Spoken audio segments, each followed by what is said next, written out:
Hi, I'm Charlie Collins, and we're talking sport.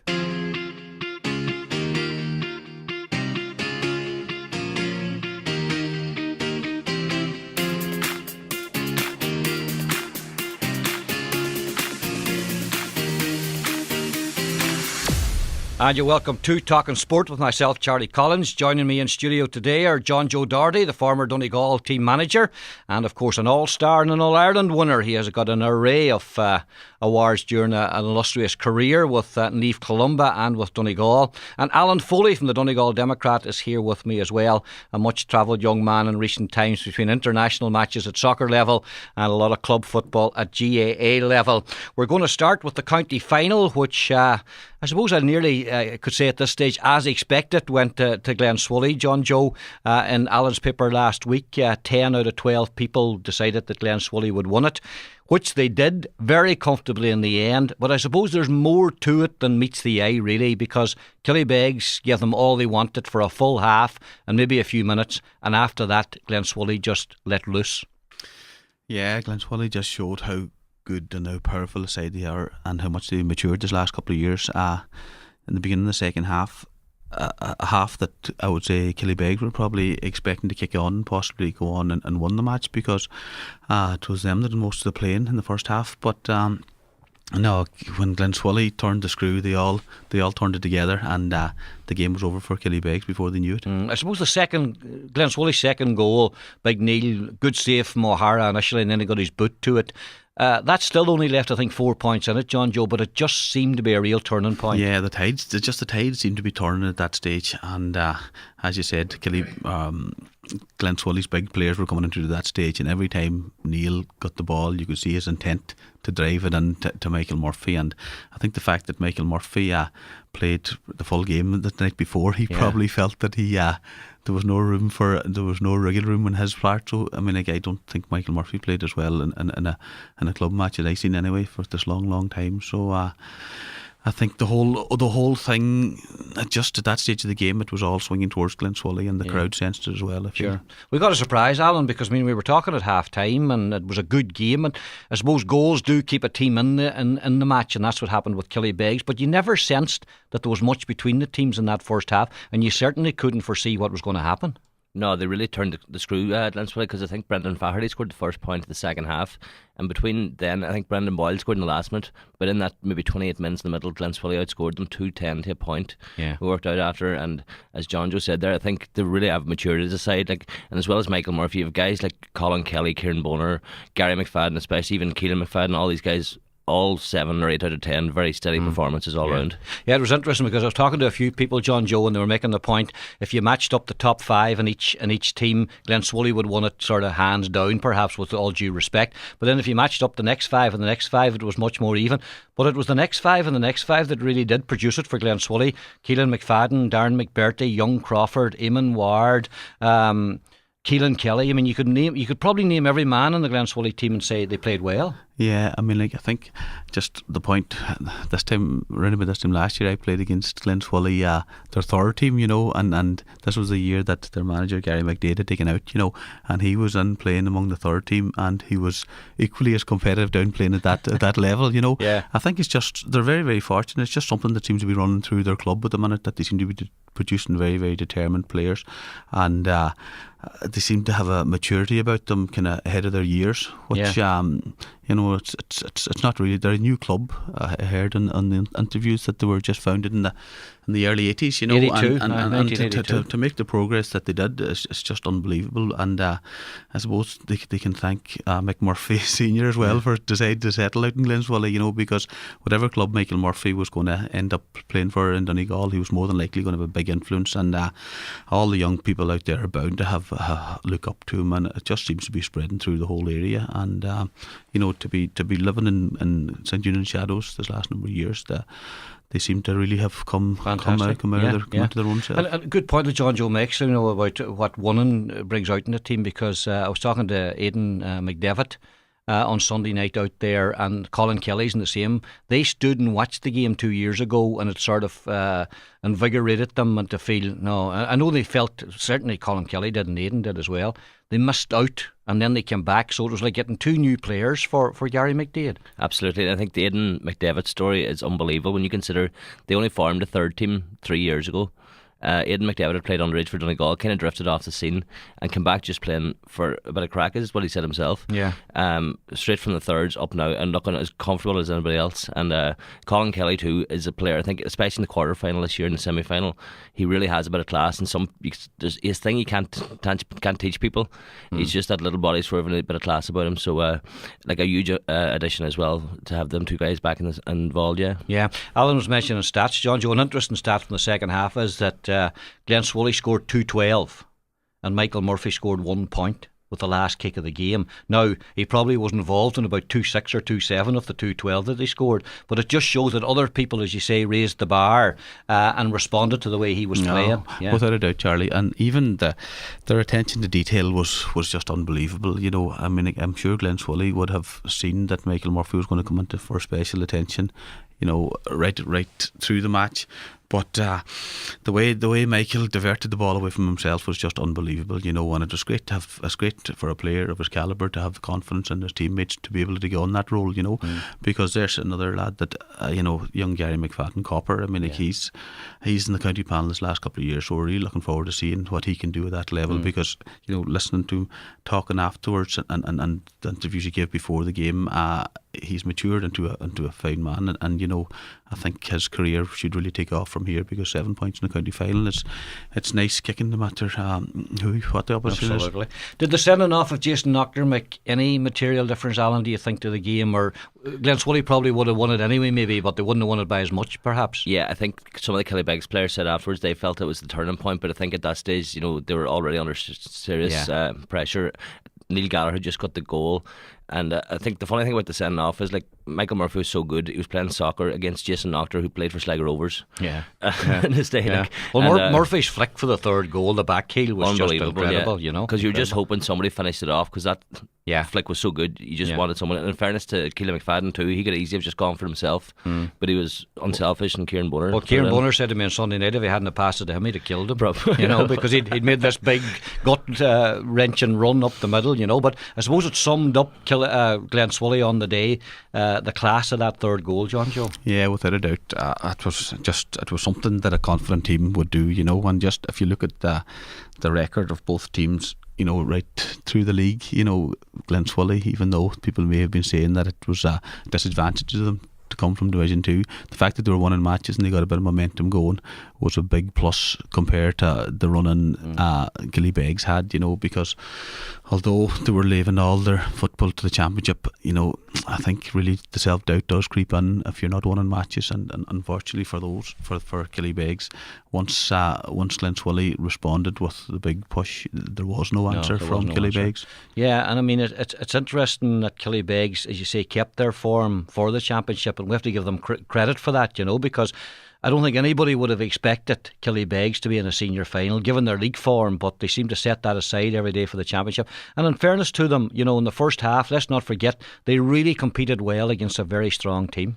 Well, they felt themselves from their interviews beforehand that they didn't perform in the 2010 final, you know, so I think they were really setting out their stall this time to win it. But I think just from a personnel point of view, they were just a little bit limited, you know, taking players back from the States and that. I remember in my Neve Columba days, we done that, and things like that don't tend to work out, especially if you're up against a hardened seasoned team. And plus as well, I think the way the whole calendar year has gone in the GA, I think the big, strong, more mature teams have a better chance of winning the championship. The fact that it's played in the end of October in usually bad conditions, so you know, the lightest kind of team is always going to be up against it. Sure. The bigger picture, Alan, we've got to take our hats off to Glen Swoley here, because they reached the final in 2007 and people thought, well, that's kind of out of the blue, and then they came in 2011 and they won the championship, and then there was some talk about them being a one-hit wonder, because they'd got Michael Murphy and one or two other players he's not at his peak, but one or two others that are around. And then last year the doubts set in because they got relegated from Division 1. They lost, a poor performance against Gweedore.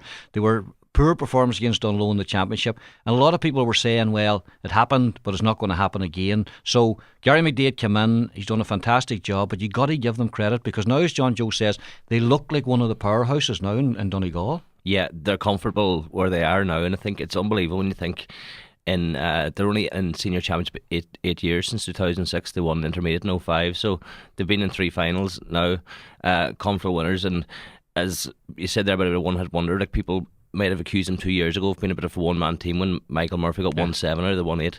But as we were saying, like, they have so many strings to their bow now, and there's a lot of momentum going. Like, you see the kids involved, and I suppose you seen Michael giving his gloves to a young fella after the game, and it just made his day. So it's a good kind of snowballing effect they have going on there. Yeah. Good point, because they've got a lot of young good footballers coming through there. John Joe, I was out at their league game against Termon the week before, and they used a lot of them either at the start or off the bench. And I suppose success breeds success, as you know. I mean, if you're growing up in success, you expect it to carry on. Exactly. I mean, like, if you're 16 or 17 years of age and you're watching the likes of Michael Murphy and Neil Gallagher, who's still relatively young, they could be playing club football for the next 6 or 7 years, I mean, any 16-year-old or even 14-year-old still has a chance to play with these lads, so the drop-off usually comes from teams that are not successful, but the teams that are successful tend to stay together. And as I said, they're going to be, I think the way they're shaping up, they're going to be about for a number of years, and I think we need that, because a couple of years ago it looked as if St Eunan's and Glenties would be the two dominant teams in the county. So I mean, like, the more competition we have within the county, it has to be good for team managers and Donegal team managers and so on. It's interesting, because most people would see Kilcar as the coming team with the setup they have there and the number of young players are coming through. Niamh Conall haven't, they've won a couple of championships, but they really haven't fulfilled the expectations people had of them. St Michael's are similar. They haven't won a championship. They've been there. They've had a lot of talent. Four Masters in a similar sort of a situation. Gweedore surprisingly beaten when they were beaten. So there's no dominant side. I mean, I know Gary McDade talks about these two superpowers, St Eunan's and Niamh Conall, but there's maybe a mini superpower in between them now. Well, Glenties Niamh Conall probably won their first title in 2005, and they won it with a very, very young team, But I mean, Paddy Higgery, the county coach, made a very good point to me a number of years ago. Players nowadays tend to be closer to 30 than 20 when they actually start playing their best football, So that's the team that can have a mature group of lads about and coming near the 30 mark. And obviously, if they're good enough players, they will be the team that's to beat. Kilcar may have to wait another while because the profile of their team is very young, but down the road, I still think they'll come strong. They'll come strong as well. And Alan, just finally on this one, St Eunan's looking at the wee club out the road that a lot of the guys in Glen Swoley used to be associated, and some still are, maybe one would say, but given what happens in Eunan's this year in the championship, that there has to be a rethink there as well. And I suppose the motivating factor for anybody coming in is saying, look guys, look what's happening out the road here, and we've a bigger selection, so we've got to step up to the mark here. Yeah, it's been a funny year for Eunan's, but they were just really caught in the hot badly, I think, in Buncrana against Malin that day, because their league form was pretty consistent. They only lost their second league game, I think, against Gweedore a couple of weeks ago. So, but I'm sure like the two clubs are very close, and there's a bit of rivalry, but there's also good kind of banter and good crack. They have good relationships going on there, so I'm sure they'll be eager to get back at it as well. Seeing the success that Glen Swoley have had. Yeah.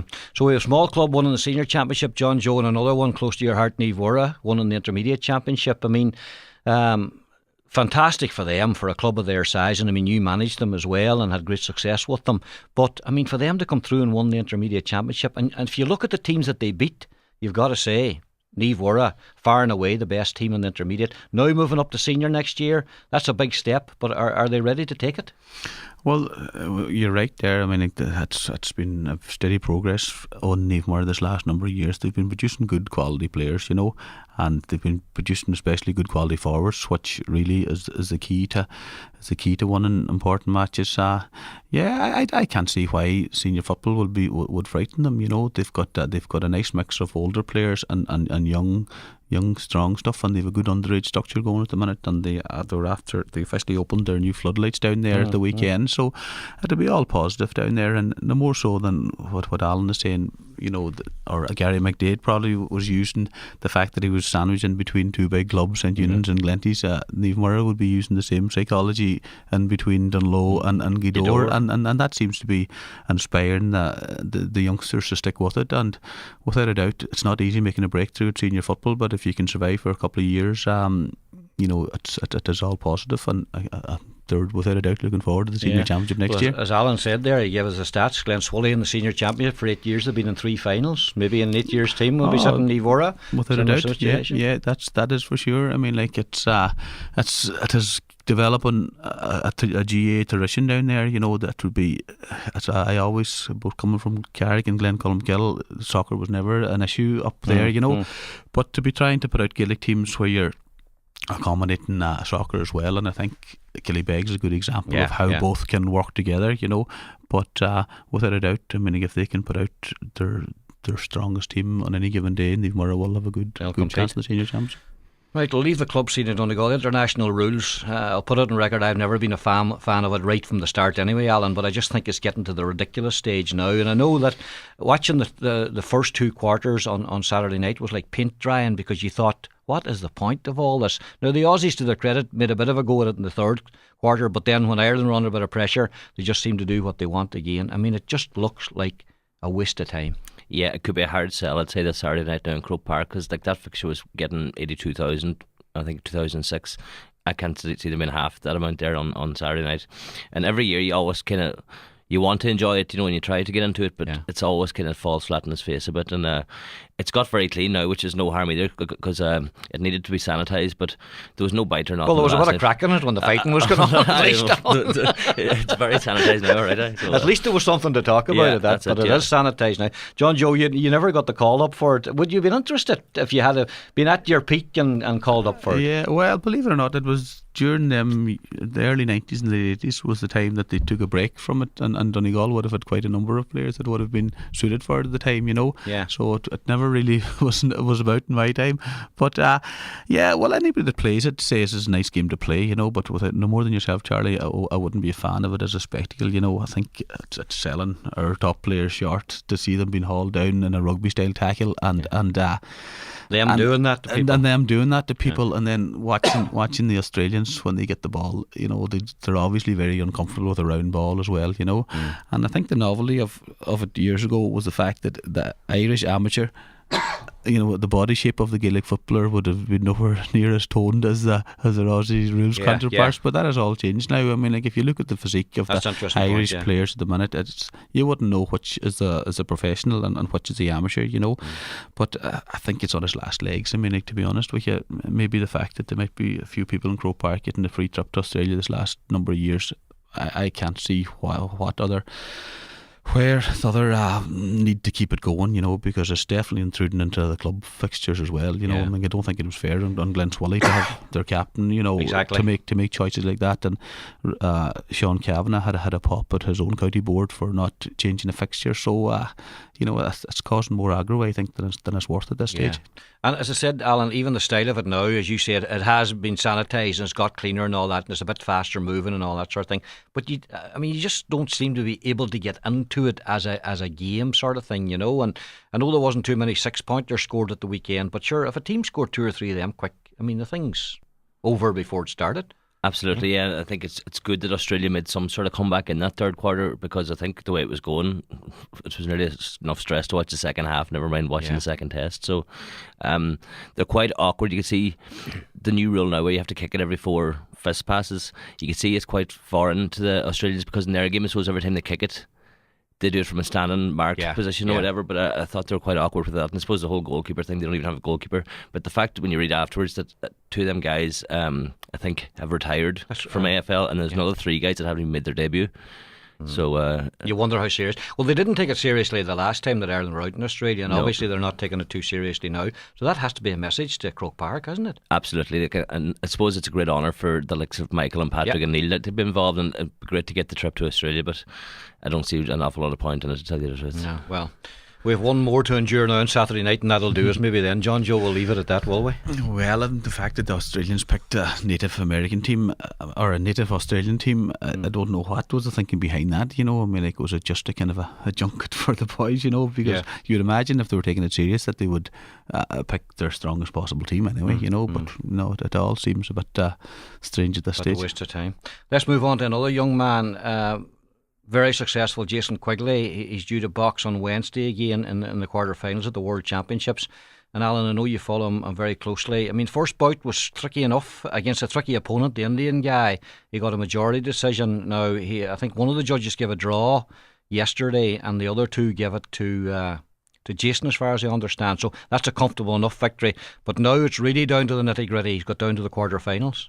Yeah, I think the worry on Saturday was he picked up a bit of a bang in the head, and the fight had to be stopped for a little while too, where the doctor was there. So it's the first time that this championship they don't have headgear anymore. So there will be the odd kind of accidental flash of heads like that. But it seemed to cause Jason no problem at all yesterday now in the last 16 bout. So he's a serious prospect, and he's as good as there is going. So he's the number 5 seed. So now we'll see in the quarterfinals if he can make that extra step on. But it would be great to see. He's the number 5 seed, John Joe, but he said quite categorically before he left, and since he got there, it's the gold medal he's interested in. And I suppose the positivity coming out of him, and in a sport like boxing, if you're not going into the ring positive, don't get in there. Oh yeah, you have to be very impressed with his interviews. He comes across as a very nice lad and a very confident fella, And I was just, RTE were giving an update. I seen Kenny Egan giving an update on Morning Edition there, and he was saying that he was involved in a different type of fight the last day where he was kind of pulled into a scrap. So I mean, it just shows you that he's able to do it whatever way it takes, But it's great to have the likes of him, in our county here.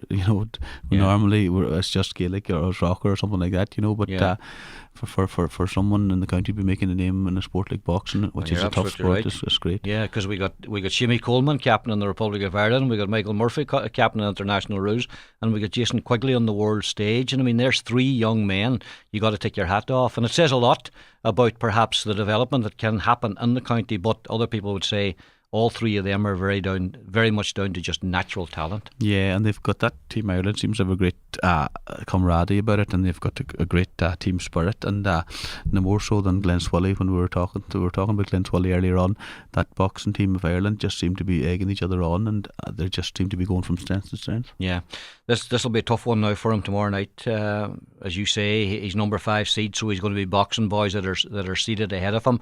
But that hasn't really worried him too much in the past, and there's no doubt that from the Europeans, I mean, I won't say he's a better boxer, but he's a more confident boxer now, because he knows that on the big occasion, when he's been asked the serious questions, he's answered them very well. Yeah, he was 25-1 for the Europeans in Belarus, and no one really, probably outside of Ireland or even maybe outside of Finn Valley, would have maybe backed him in that. But you could see his class there, and that was his 3rd different European medal. So this is his first stab at the Worlds now. So you just mentioned the 3 lads there, the likes of Michael Murphy, Jason Quigley, Shimmy Coleman, 3 born gentlemen as well, and I think they're absolutely great role models for every young aspiring sports person as well. Like, you've seen Shimmy at the match there on Sunday. I suppose he wasn't too happy with the result, but as we said, great fellas. Absolutely. I'll stay with you because I'm moving on out to the soccer scene in the Republic of Ireland, and you're a hardcore fan, as I've said here before.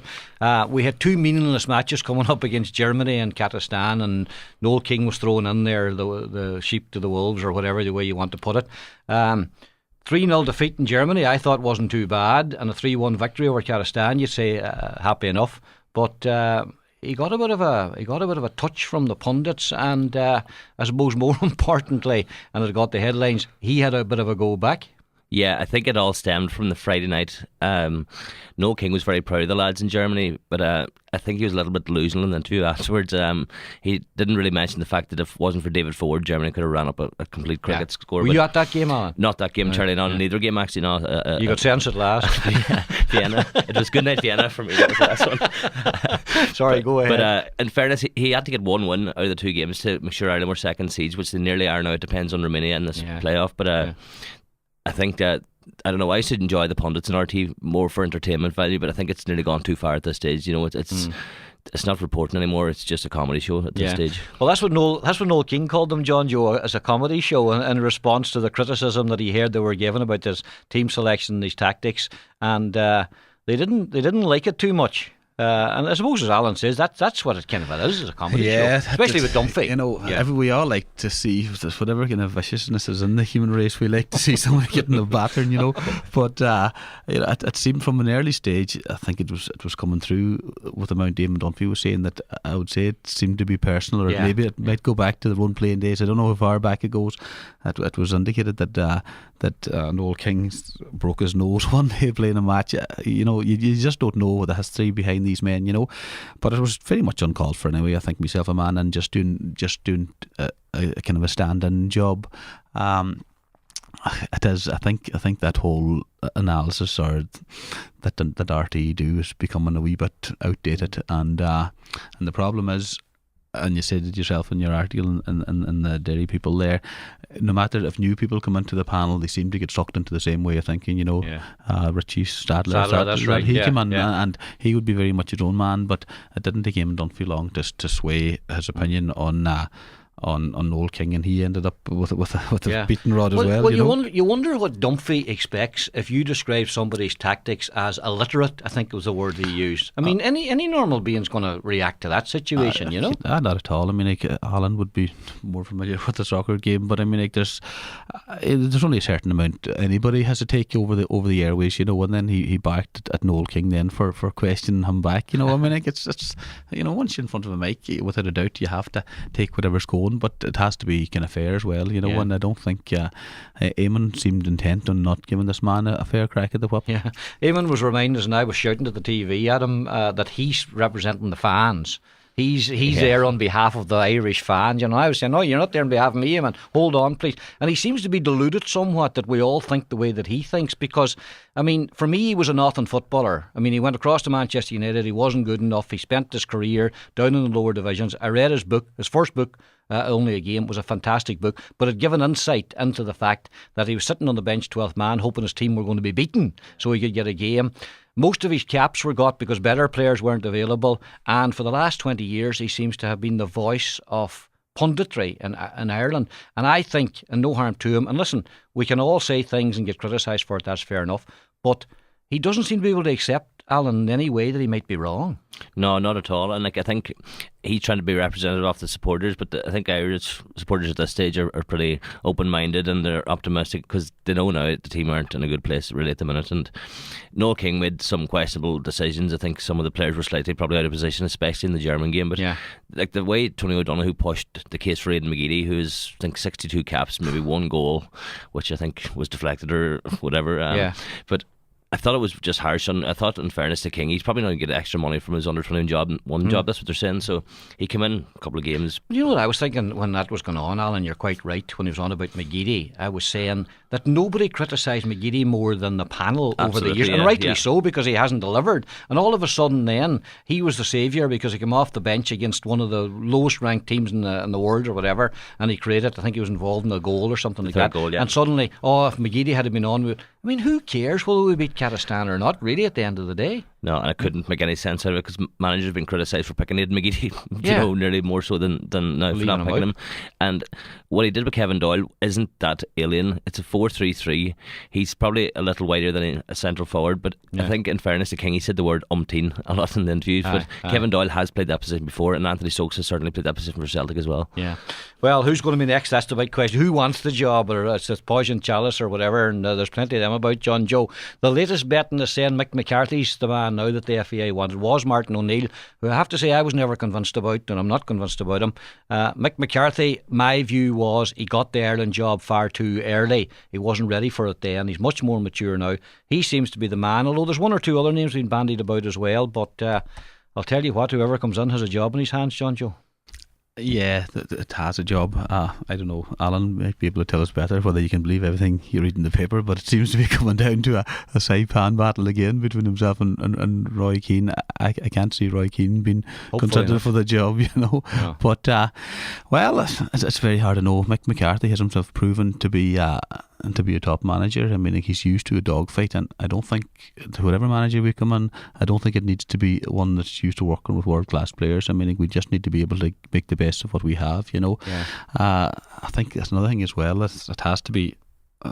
You have to be able to speak the English language if you're going to be talking to players that's the only language you understand. And I don't know how Giovanni Trapattoni managed, for so long, and probably all the scrapes he had with the media and with his own players by picking them up wrong. He managed poorly in both regards, John Joe. Yeah, well, he had English when it suited himself, and his English lost the translation when he didn't. Exactly. But I think the one thing the players, I would say, are probably not there. When I can see it's going down the same road as Scotland and Wales and Northern Ireland, that getting to these major tournaments might be an exception more than the rule. But hopefully that doesn't happen, because it's good for the country every time the likes of that does happen. It gives everybody a lift, Sure. But I mean, the next one's the European Championships, and you're talking about the seeding, and Romania have been drawn against Greece, and if Romania won both those games, then we won't be seeded second. And if we're not seeded second, Alan, I would say we have no chance of making it to the European, because you're going to be in against two higher ranked teams then,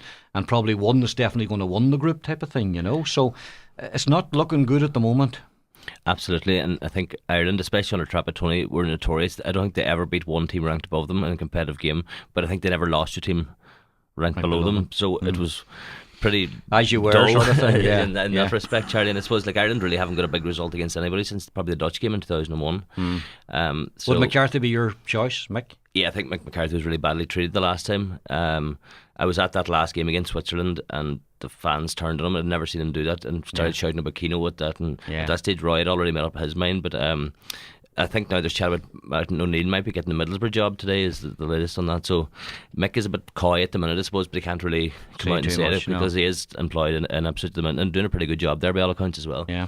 We'll finish off closer to home then. The Harps situation, not good either. Pretty bad end to the season, and we've talked about it on Talking Sports several times. They don't have a full-time manager, and it looks as if Joey O'Leary's going to step down as chairman as well, and there might be difficulty getting to replace him. So not a good end to the season with the Peter Hutton scenario and what went on during the season with Joey going. They're in a bad place at the moment as well, Alan. They are, yeah, and Peter was an absolute gentleman, real good fella, but he just got to the end of the road. It was funny, he even had typed out his statement and handed it to the media that night. But I don't know really if they've tried this with Anthony Gorman, they've tried James Gallagher, they've had Paul Hegarty, I don't know if the current way the club is run, unless you change that, I don't think Harps are going to really make that step up anymore. Peter kind of said that a couple of weeks before he left. He says really if we want to go for it, we need to go for it in some other way, because at the minute they're just about keeping their head above water. Yeah. Sad, John Joe. I mean, we talked to you this about when you were on before as well. I mean, Harps, the very thought of them going out of senior football, and as I said to other people who've been in here and talking sport, if Harps go, we've lost senior soccer, because there's nobody else in a position to pick it up, and that would be a disaster. But I suppose everybody has to face reality. Well, I would imagine it's a money problem they have. I mean, like it's League of Ireland.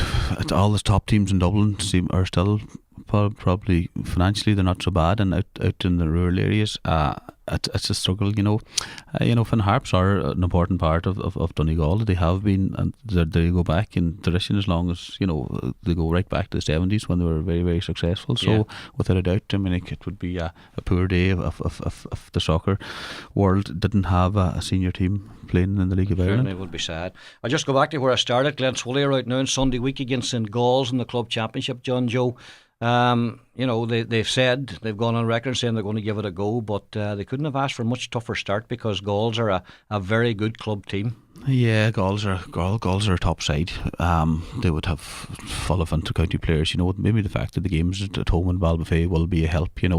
but depending on how handy they take it out about the Glen there this week, you know. Yeah. But no doubt if they knuckle down and apply themselves the way they did in the county final, they'll give a very good account of themselves. And if they get the rub of the green, I can't see why they wouldn't win in Balbafay. Yeah, they were talking it up on Sunday night anyway, and when we were out there, they were saying we're definitely going to give it a go, and we feel that if we can, get everybody fit and everybody focused, we'll give Galls a good run for it. Yeah, I think that was the first thing Gary said to him in the dressing room afterwards when the door was closed. He says, enjoy your night or enjoy your day or two, whatever. Yeah. But basically they're eyeing this, and I know Gary spends a lot of time in the north watching different sorts of games, and he's well on top of what's going on in different counties as well. So as I said, like, a home draw is massive for them, because a couple of years ago they won down in Cavan the first game, and even against Latin they let themselves down that day. But I suppose Latin, when you see Monaghan won the championship this year, Latin were probably a better team than people might have thought they were. Yeah.